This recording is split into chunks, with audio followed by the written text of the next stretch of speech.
for your time, and once again thank you to IGAC for this great opportunity and helping fund my trip down here.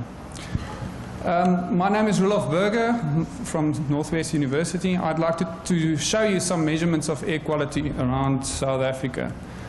Now, whenever you see a map like this one that was showed by Jason West on Monday, showing premature deaths related to air quality, you invariably see a little spot there on the southern tip of Africa. I'd like to tell you more about that little spot. It was also very apparent in Jos Lelyveld's talk yesterday. I must admit it's a bit humbling to see our little spot and compare that with the giants of Asia and Europe. But hopefully some of the things that we can learn can be used to solve the problems they have in those much bigger problems. One of the great things of South Africa is the small community. In fact, one of Stuart's old students is currently the Chief Air Quality Officer of South Africa. Another one is climbing the corporate ladder of our energy producer. So that means we really have a chance to impact on our own future with our research. So I wonder if you guys noticed Jos's 100-year prediction, what happened to our little spot. Well, I did. And while everywhere else things got better, our spot just got worse. So, Jason, I'm not sure if you're here, but that's personal. Our life's work will hopefully be to disprove your model. The objectives of my talk is to give you an insight into the different emission sources in South Africa, and conclude with saying that we're thinking that residential burning is being underrepresented in these global assessments. Here's some photographs showing how we collected some of the data that I'm going to show you. We've got about 400 hours of data that we collected with airborne measurements over a 4-year period over the major air pollution hotspots. That there you can see Stuart Pickett squeezed into the back of the aircraft. He's my co-author and also my supervisor. That was just for the photograph, by the way. On top of the roof of a small low-income settlement house, you can see 2 students making instack measurements. And we did that just before we came here, so unfortunately we don't have that data to show you at this moment. And there we've got the mobile laboratory. This very famous Schemachi NO2 columns published by Richter and John Burroughs in Nature in 2005 focused mostly on China and Europe, but we went like, hey, there's our spot.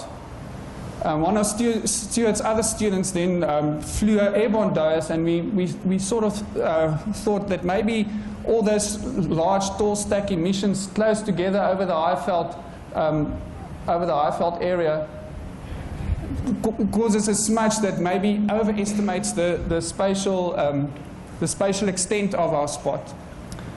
And then a little bit later, Lawrence et al., one of Paul Beerkes' students, also looked at that and said, well, that's nothing. The overpass times of the satellite misses the peak traffic times, and our little mega city towards the west of that spot is underrepresented. Anyway, the bottom line, we're on the map. These cartographs I got from worldmapper.com just to show you sort of the global context of South Africa. And you can see we feature for mostly the wrong reasons, poverty and carbon emissions. We ranked around 13 in the world total carbon emissions. Well, the poverty is a beast that I can't really tackle now, but the carbon emissions is easy. We're a coal-based economy. More than 90% of our energy needs come from coal. In fact, we produce more than 45% of the electricity in Africa from our coal. This graph shows now a bit of a deeper view, a more regional view of where all the important sources are. The ones that's important for us is the power stations, the purple triangles, some big petrol refineries and petrochemical plants, which is the inverted red triangles. And very soon you can see that they are all clumped together. They're closely related to that spot you always see in those global pictures. We call that the Highveld. It's about 1,500 meters above sea level. Another source that's on there is the brownish polygons, and that shows the low-income settlements. We sometimes call them informal settlements or townships. And I show different zooms into these hotspots that we experience in South Africa. There's Cape Town, about 3.5 million people. The Gauteng area, Place of Gold, is home to what we call our little megacity. We've got Tshwane or Pretoria to the north and Johannesburg to the south. And combined total is about 10 million people. And then we've got Witbank Secunda, which is where many of the power stations and other big industries is. And we've got Durban here, also about 3.5 million people. So our cities, especially our little mega city, don't really benefit from these things that mentioned, for example, in Paris and June 2009. Because our population densities are not that high. We don't really like living in these confined spaces, except the poor people. So in those little brown areas, we've got population densities exceeding 15, 16, 20,000 people per square kilometer. But on average, in the big city, the levels are below 1,000 people per square kilometer. So now I'm going to show you just very briefly some of the airborne measurements. And I want to just give you an idea of that. We've studied this problem, and we look at it a little bit closer from this, as opposed to the satellite view. You can see some different problems pitching up. For example, the Durban hotspot, which is not very well captured in the satellites. This is showing NOx, and then if you look at ozone, you can see that we've got a fairly similar thing. We don't have that huge spot anymore. Now we can see smaller sources. But if we look at, this shows the combined monthly average particulates for all the monitoring stations in that Highveld spot. There's something very interesting creeping out. You can see that all the solid line ones show much higher concentrations than those that even close to industry or in other urban areas. And that's in contrast with what we think. But so this is published in a recent study by our postdoc Scott Hersey. A typical American style. He took this issue to heart, and he's now living in one of these low-income settlements. We got an email this morning that this paper has been accepted in ACDP. So if we look at the estimated contributions to total national emissions, this is from fuel burning estimates. You can see that ozone precursors and particulates, the energy sector, the green ones, and the big industry, the blue ones, dominate by far. And the red domestic fuel burning don't actually feature. But if you look at the impacts on ambient air quality, we see we don't have the problems in anywhere else except in the low-income settlements. So we said, well, let's look at the smallest settlement we can find, and we can go and see what happens there. This is a small settlement called Padella.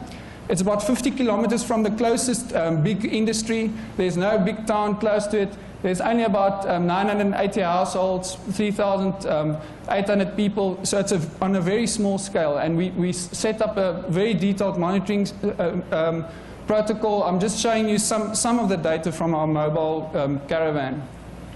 Here's some pictures showing you what activities happen typically in the townships. And there's a coal stove that's typically used.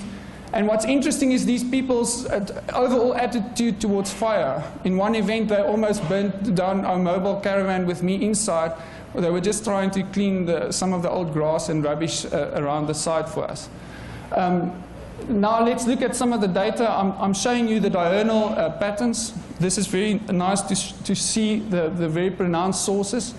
So we can see, if we look at the particulates, we can see those very pronounced morning and nighttime burning activities. And there's similar features in the CO. And then we can see, if you turn your head a bit, you can see the histograms here on the right-hand side with the median values shown. Most of these values are fairly low. We just have these peaks when those big plumes, typically during the midday, gets washed down to ground level. You get big peaks, and there's some high values. But they don't really contribute to the total air quality that the people are being exposed to. Let's zoom in a bit on particulates only, and this shows now PM2.5 and PM10 for that site. And you can see, once again, timing of the burning events clearly shows where we have the problem. Now this result is actually for us mind-blowing. If you consider there's only about 1,000 households together creating a signal like this, and you think of Russ Dickerson's question this morning about the contribution of these type of sources to the bigger picture, you can see that the small time frames and the small spatial scales of these events still have huge health implications. And if we think about mitigation measures, then it means that we basically have to eradicate this problem altogether to solve this air quality problems, which is really a huge challenge. So summarizing air quality in South Africa, there's some nice papers that you can look at. There's a very nice one from Ann Thompson and Nikolai Balashov that's looking at NOx and ozone trends over South Africa, analyzing all the data that we've got so far. And then Andrew Fenter is here, he's got a poster, he's also done a nice study. All of these studies basically conclude with the same message. We have some issues, there's some ozone issues, but particulate matter in these low-income settlements, that's where our biggest problem lies. I didn't even mention that we have these small TSI dust tracks that's measuring PM4 inside the houses. We have about 5 of them that we move between the houses, and about 4% of the time we measure levels over 1 milligram per cubic meter. So you can think of the massive impact on health that might have. So what's the conflicts that we see in scale? First of all, we have conflicts in regulation. South Africa has very progressive legislation. We borrow from the Europe and the US. Our ambient standards are even more stringent than the US. We have a risk-based approach that Prof. Zhu talked about this morning, where we use ambient air quality as our standard. And we have principles like polluter pays. But nobody stopped to think that the polluter doesn't have any money to pay. So we are spending billions of dollars into upgrading our power facilities to change electrostatic precipitators into dust bag plants without actually thinking about what the impact that will have on our real air quality problem. When we buy new power stations from the World Bank, they put conditions like desulfurization on which will then increase costs, and that cost will just be pulled further down on the poor people of South Africa. So all in all, when we think of co-benefits for South Africa, we're not really that convinced. And to summarize, we have a global carbon and NOx footprint, but we think very small-scale local issues that are not being captured by satellite and global problems. That's where our real problem sits, and there's conflicts in mitigation, greenhouse gases and air pollution in our context. Thank you for the talk.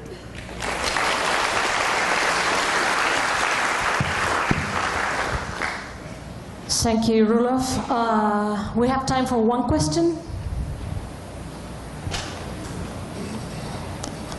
There. Russ Dickerson. Thanks. Very exciting stuff. Have you done any attempts at implementation of more efficient cook stoves to see if you can't get a handle on these high levels? So I was thinking Jason was going, yes, we're going to sit in the same position in 100 years because the problems are too big to solve. But we are actually working on many problems. The biggest problem in thinking about solutions like cooking stove, low smoke fuels, are the adoption of those strategies by the people. So this study we're busy with is a truly transdisciplinary study, and we're thinking of many different strategies that we're going to implement in the next few years. So hopefully by the next IGAC we'll have some exciting results for you.